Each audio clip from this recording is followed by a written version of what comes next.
Shalom, shalom. Nous allons reprendre nos questions posées hier.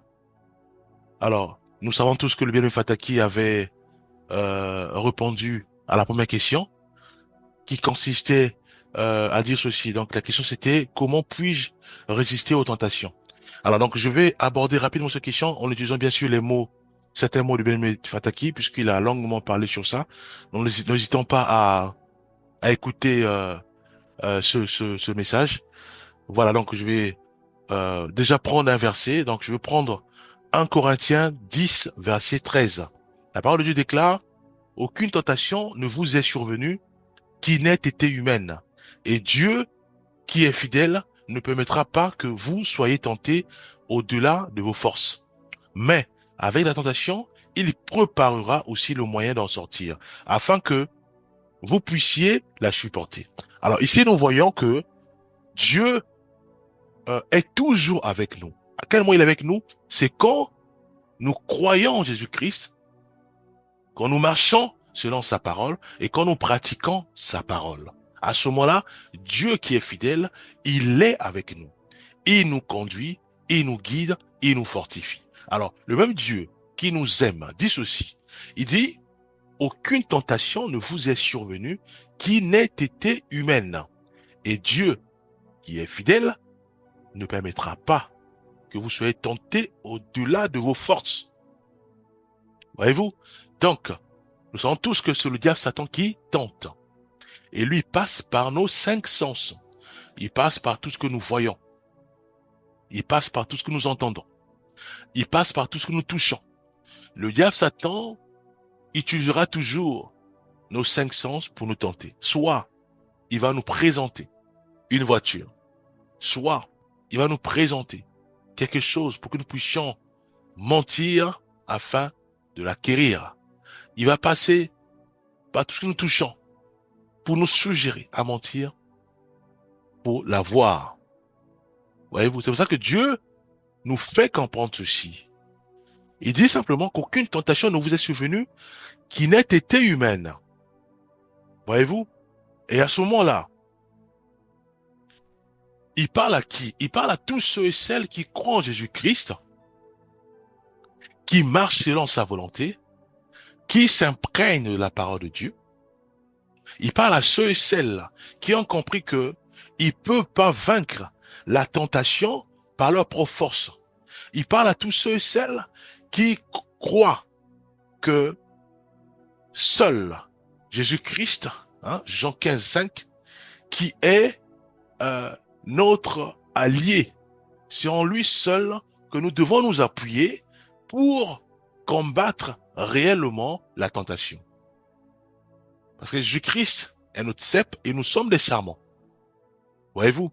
Donc, la tentation, elle est décimée. C'est quand nous imprégnons de la parole de Dieu, la Bible, quand nous mettons en pratique la parole de Dieu et quand nous cultivons cette vie de prière, quand nous cultivons cette vie de la méditation biblique et quand nous recherchons davantage à être guidés par le Saint-Esprit. Un exemple très simple. Une sœur se présente à moi qui suis célibataire. À ce moment-là, pour m'engager dans les fiançailles, je dois être sûr que c'est la volonté de Dieu. Pour ne pas que ce soit la tentation du diable Satan et que je tombe. Donc, qu'est-ce que je fais? Puisque je suis un homme de prière. Puisque je suis une sœur de prière parce que un frère est devant moi. Voyez-vous? Puisque je prie souvent, le Saint-Esprit va me parler. En disant que non, si tu t'engages, tu vas soit tomber parce que c'est pas ton épouse ou c'est pas ton époux, ton futur époux. Voyez-vous, ça peut être une voiture. Si tu achètes cette voiture, ça sera l'accident. Ou c'est pas encore le moment. Ou tu vas créer des problèmes dans ton entourage. Voyez-vous? Parce que j'ai cultivé ma vie à la prière. J'ai cultivé ma vie à la méditation biblique. Et j'ai cultivé ma vie à la recherche de la voix du Saint-Esprit. Et à ce moment-là, Mais le diable Satan ne pourra pas nous avoir. Pourquoi? Parce que Jacques 4, 7 dit ceci. Soumettez-vous donc à Dieu, résistez au diable et il fuira loin de vous. Alors ça veut dire que puisque moi j'ai cultivé cette vie de prière, je vis constamment dans la méditation biblique, en recherchant la voix du Saint-Esprit, donc je soumets à Dieu. Et Dieu dit maintenant, résistez au diable et il fuira loin de vous. Voyez-vous, je prends l'exemple de bien-aimé Fataki. Il parlait dans l'image, il parlait de Jésus-Christ. Une fois qu'il a terminé son jeûne, 40 jours, 40 nuits, le Saint-Esprit l'a conduit vers le Satan pour qu'il soit tenté. Et notre maître, qui est notre modèle unique, a décimé les vagues de tentation par la parole de Dieu. A décimé les vagues de tentation par la parole de Dieu. Voyez-vous? Matthieu 26, 41 dit que veillez et priez afin de ne pas tomber en tentation. L'esprit est bien disposé, mais la chair est faible. Donc nous devons prier. En priant, nous laissons souvent, nous voyons que nous sommes équilibrés et une pensée va souvent monter en nous pour nous guider, nous orienter. Et souvent, nous entendons aussi le Saint-Esprit nous parler en disant que voilà, le chemin que tu prends n'est pas bon, suis un autre chemin. Voyez-vous? Tout ça, c'est pour montrer que les tentations sont décimées quand nous menons une vie de prière. Quand nous menons une vie de la méditation biblique et quand nous menons une vie où nous recherchons davantage à entendre le Saint-Esprit. Sans ça, bien aimé, nous sommes consumés par les tentations. Voyez-vous? Prenons la deuxième question. Est-ce que je dois partager ma foi même si je ne me sens pas prêt? Prenons Matthieu 28, 19 à 20. Allez, faites de toutes les nations des disciples, les baptisant au nom du Père, du Fils et du Saint-Esprit, et enseigne-leur à observer tout ce que je vous ai prescrit. Maintenant, la suite est intéressante. Et voici, je suis avec vous tous les jours, jusqu'à la fin du monde. Cela veut dire quoi? Cela veut dire que je crois en Jésus-Christ. C'est quoi la foi? La foi, c'est simplement, euh, c'est l'image où nous étions dans un monde où on n'avait qu'une seule voie. La voie de l'impudicité, de l'adultère, de la haine, de la colère, de la prostitution, de la drogue, de l'alcool. C'est ça la voie du diable Satan. Ce monde était rempli de ténèbres. On appelle ça le ténèbre. Grâce soit rendue à Dieu parce que il y a eu ce puissant projet de la foi, de la croix. Jésus-Christ est venu sur terre. Et en mourant sur la terre, dans les ténèbres, un chemin a été créé. Donc un deuxième chemin. Une deuxième voie. Et ce chemin est totalement différent du chemin des ténèbres. Ce chemin a une lumière. Ce chemin est visible à des kilomètres, puisque c'est juste une lumière infime qui quitte la terre et qui monte vers le ciel. Voyez-vous? Et tous ceux et celles qui sont dans les ténèbres regardent la lumière, regardent ce chemin qui a été frayé par la lumière. Et tous convergent vers ce chemin. Et ce chemin, c'est Jésus-Christ. C'est la foi en Jésus-Christ. Et le fait de converger vers ce chemin, cela veut dire que je crois que Jésus-Christ est mon Seigneur, est mon Sauveur. Pourquoi mon Sauveur? Parce que en m'appropriant sur ce chemin, j'ai la direction vers le ciel. Voyez-vous? C'est ce qu'on appelle la foi. Donc je crois en Jésus-Christ et je crois que lui est mon salut. C'est lui qui me ramène vers le Père. Puisque sur son chemin, le chemin est droit vers le Père.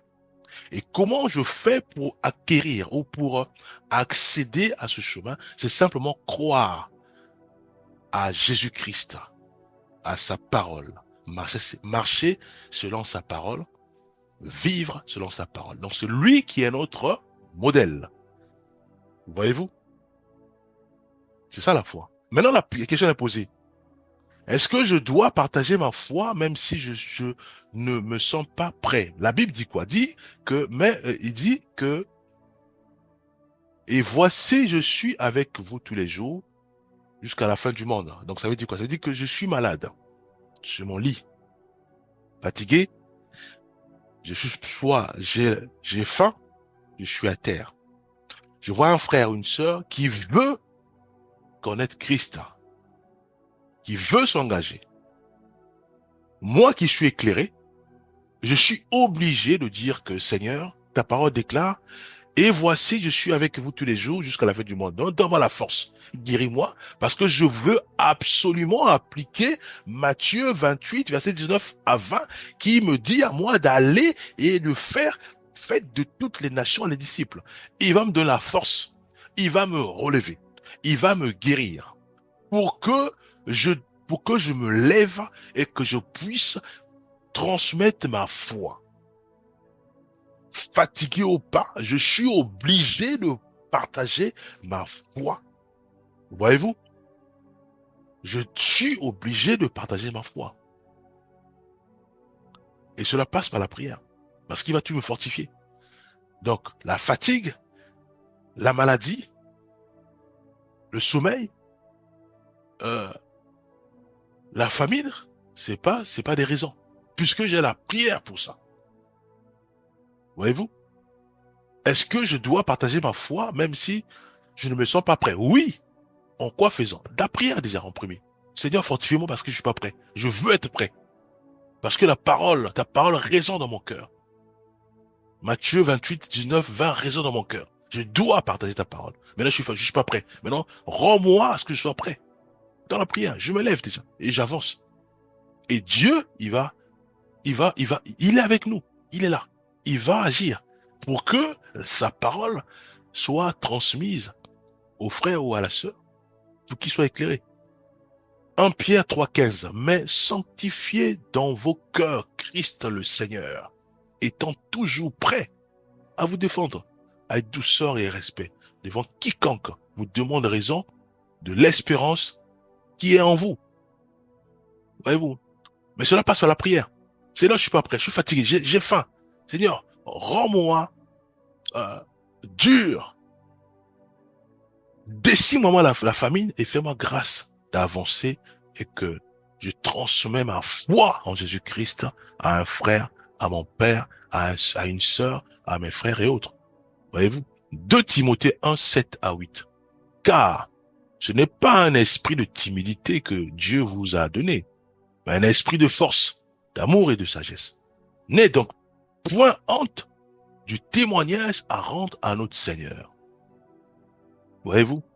Donc nous devons à tout prix réaliser que, de la même manière que nous qui étions dans les ténèbres hier, et que nous convergeons vers la lumière, et que nous sommes dans la lumière, nous devons aussi éclairer les autres, à ce que les autres puissent venir aussi à la lumière. Pourquoi la lumière? Parce que la lumière monte vers le ciel. C'est un chemin qui est tracé. Il n'y a pas d'effort à faire. On suit simplement ce chemin et nous avons accès au Père. Dans la prière, dans la méditation biblique et dans la pratique de la parole de Dieu. C'est ça la lumière. Dois-je lire toute la Bible pour mieux connaître Dieu? Ça, c'est la troisième question. Alors, nous allons prendre 2 Timothée 3, versets 16 à 17 que nous connaissons tous. Toute écriture est inspirée de Dieu et utile pour enseigner, pour convaincre, pour instruire dans la justice, afin que l'homme de Dieu soit accompli et prompt à toute bonne œuvre. La lecture de la Bible est essentielle pour mieux connaître Dieu, car elle est sa parole, bien-aimé. Révélant sa volonté, son caractère et son plan pour l'humanité. Alors, nous avons l'obligation d'avaler la Bible. Nous avons l'obligation de nous imprégner de la Bible. Nous avons l'obligation de marcher conformément à la Bible. Pourquoi? Parce que la Bible détient la pensée même de Dieu. Voyez-vous? La Bible fait en sorte que nous, qui sommes dans les ténèbres, que nous puissions avoir accès au deuxième chemin qui n'est autre qu'une lumière, créée par le Seigneur, notre Maître, notre Guide, Jésus-Christ de Nazareth.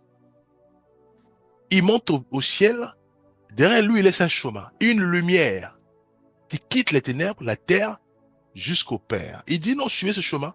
Vous n'avez pas de fort à faire, simplement vous accrochez à moi. Jean 15, 5. Donc lui qui est le cep, nous sommes les serments. On s'accroche à la lumière et on monte. On suit le chemin jusqu'au Père. C'est tout, puisqu'il y a une lumière. Voyez-vous? Psaume 119, 115. Ta parole est une lampe à mes pieds et une lumière sous mon sentier. Josué 1, 8. Que ce livre de la loi ne se donne point de toi, de ta bouche. Médite le jour et nuit pour agir fidèlement selon tout ce qui est écrit. Car c'est alors que tu auras du succès dans tes entreprises, c'est alors que tu réussiras. Dois-je lire toute la Bible pour mieux connaître Dieu? Oui. Je suis obligé de le faire. Et je suis obligé aussi de la mettre en pratique. Quatrième question, comment gérer les critiques ou moqueries à cause de ma foi? Il est normal de faire face à des critiques à cause de sa foi. Ça, c'est normal. Mais la Bible nous encourage à répondre avec amour, à préserver et à demeurer dans la paix. Il y a l'amour, il y a la paix. Nullement, on nous demande de répondre le mal par le mal. Jamais. Au contraire, on nous demande de répondre aux actions du mal par le bien. Donc nous avons l'obligation de véhiculer uniquement le bien. C'est tout. Alors, comment faire? Puisqu'il y a trop de critiques, il y a trop de moqueries, ça m'affecte. Je dois réaliser que je suis un enfant de Dieu. Les critiques et les moqueries ne doivent pas m'affecter. Alors comment faire? Je dois m'imprégner de la Bible. C'est tout. Elle revient toujours, la Bible. Pourquoi? Parce que dans la Bible, à force de la lire, ça va me booster, me fortifier et faire en sorte que tout ce que je reçois comme vague, insultes, chamailles, moqueries et autres, n'auront plus d'effet sur moi. Parce que je crois en Jésus-Christ. Je sais qu'il est en moi. Je sais qu'il me fortifie. Je sais qu'il m'encourage. Je sais qu'il change ma façon de voir les choses. Je sais qu'il fait en sorte maintenant que je puisse réaliser qu'il y a deux chemins, les ténèbres et la lumière. Et je me tiens sur le chemin de la lumière. Et ce chemin, sa base, c'est l'amour. Voyez-vous? Donc, au lieu même de répliquer, de répliquer ceux et celles qui me critiquent, j'ai maintenant pitié d'eux. Je commence maintenant à prier pour eux. Pourquoi? Parce que je me suis imprégné de l'amour de Christ qui est dans de sa parole. Voyez-vous? Mais nous devons arriver à cette dimension où, quand nous recevons toutes sortes de pressions, nous avons pitié de ceux et celles qui nous font du mal, ceux et celles qui nous discriminent, ceux et celles, voilà, qui nous harcèlent, parce que je suis imbibé de Jésus-Christ. Voyez-vous? Au lieu même de réagir, je commence à prier dans mon cœur pour cette personne. Ah, Seigneur, guéris cette personne. Cette personne est encore dans les ténèbres. Elle manifeste la haine. Elle manifeste la colère. Elle manifeste les critiques. Elle manifeste la protection. Elle manifeste la violence. Guéris-le, guéris-la. Restaure-la. Et que la paix et l'amour s'imprègnent dans son corps, âme et esprit. Voyez-vous? Prenons Matthieu 5, 11 à 12. Heureux serez-vous lorsqu'on vous insultera, qu'on vous persécutera et qu'on dira faussement contre vous toutes sortes de mal à cause de moi. Réjouissez-vous et soyez dans l'allégresse, parce que votre récompense sera grande dans les cieux. Alors, pour arriver à cette dimension, pour arriver à appliquer Matthieu 5, 11 à 12, mais il est impératif que la parole nous habite. Impératif que l'amour de Christ nous environne, que nous soyons enrobés de la parole de Dieu, enrobés de l'amour de Christ, enrobés de la paix, enrobés de la joie. Voyez-vous? À ce moment-là, notre âme, nos pensées sont affectées d'amour. Critique ou pas, nous prions pour le bien-aimé. Pourquoi? Parce que nous serons toujours heureux. Parce que nous avons un autre chemin. 1 Pierre 4, 14. Si vous êtes outragés pour le nom de Christ, vous êtes heureux parce que l'esprit de gloire, l'esprit de Dieu repose sur vous. Voyez-vous? Alors si je replique le mal par le mal, l'esprit de Dieu, l'esprit de gloire, n'est pas sur moi. Puisque l'esprit de Dieu, l'esprit de gloire, fera en sorte que je puisse prier pour celui ou celle qui me persécute. Pourquoi? Parce que j'ai pitié de la personne. Parce que la personne n'est pas sur le chemin de la lumière.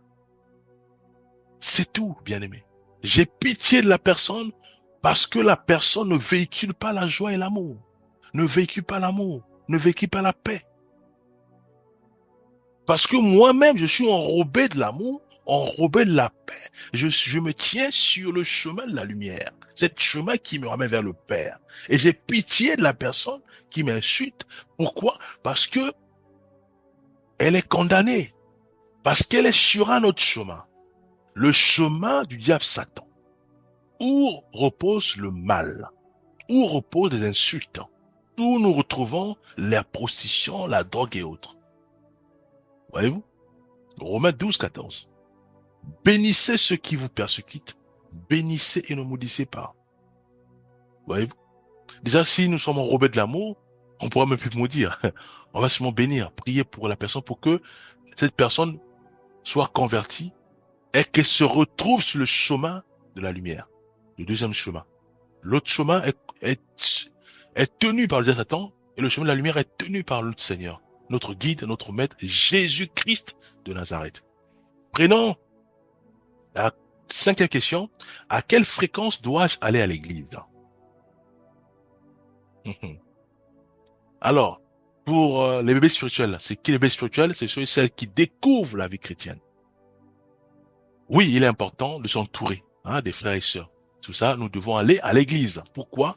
C'est pour s'entourer des frères et sœurs.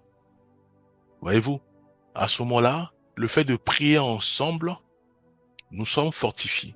Le fait de lire la Bible avec eux, nous sommes fortifiés. Le fait d'échanger avec eux, nous sommes fortifiés. Le fait de partager mes douleurs, mes difficultés avec eux, je suis fortifié. Alors, à quelle fréquence dois-je aller à l'église? Alors, sur ce point, mais je dois aller tous les jours. Mais c'est mon bonheur est là-bas, bien-aimé. Mon bonheur est là-bas. J'ai des problèmes, je vais là-bas. Les bien-aimés sont là, m'encouragent, me fortifient. Il y a les versets bibliques qui sont là pour m'encourager. J'ai des difficultés, je vais là-bas, on me tient par la main et on prie avec moi, bien-aimé. Mais c'est tous les jours que je suis là-bas. Tous les jours, je suis là-bas.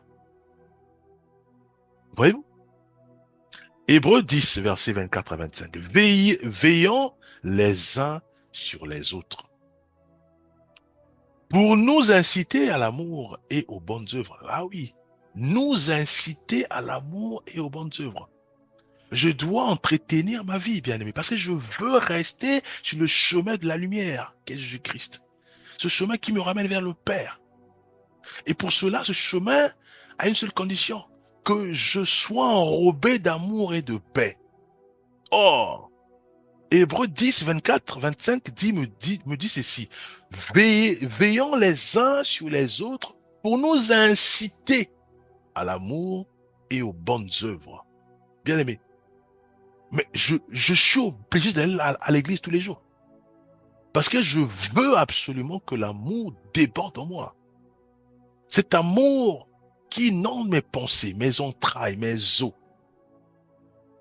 Mais cet amour va commencer à consumer tous ceux et celles qui m'insultent, à absorber leur voix du mal. Parce qu'en moi, il n'y a que l'amour, bien aimé. Pourquoi? Parce que je suis entouré des frères et sœurs qui fait en sorte que l'amour soit totalement euh, euh, incité, de sorte à ce que nous soyons imbibés d'amour. Nous puissions nous laver dans l'amour. Voyez-vous? N'abandonnons pas notre assemblée comme c'est la coutume de quelques-uns, mais exhortons-nous réciproquement et celui d'autres, et cela d'autant puisque vous voyez s'approcher le jour. Psaume 122, verset 1. Je suis dans la joie quand on me dit allons à la maison de l'Éternel. Acte 2, verset 46. Ils étaient chaque jour tous rassemblés, assidus au temple. Ils rampaient le pain dans les maisons et prenaient leur nourriture avec joie et simplicité de cœur. Voilà, nous sommes tous l'église, c'est moi et toi. Donc l'église, on peut se retrouver dans une maison, nous prier ensemble, ça peut être, on peut nous retrouver dans un parc, c'est l'église. Ensemble, on prie. Voyez-vous, donc c'est pas les bâtiments, l'église, c'est moi et toi. Voyez-vous, donc il est important de réaliser que euh, nous sommes de Dieu parce que nous avons choisi notre chemin. Nous avons fait le choix de Jésus-Christ et nous devons nous demeurer. Nous devons rester-y. Nous devons rester dans le chemin de Jésus-Christ. Et pour cela, nous savons tous que Jésus-Christ, il nous demande à ce que nous puissions nous inciter à l'amour. Il veut que nous puissions véhiculer la paix. La seule condition. À ce moment-là, oui. Comment faire pour être enrobé d'amour? Comment faire pour être enrobé de la paix? C'est dans sa parole. C'est dans la prière. C'est en recherchant la voix du Saint-Esprit. Nous allons prier. Père, nous te bénissons, te rendons grâce pour ton amour. Merci pour ta bonté.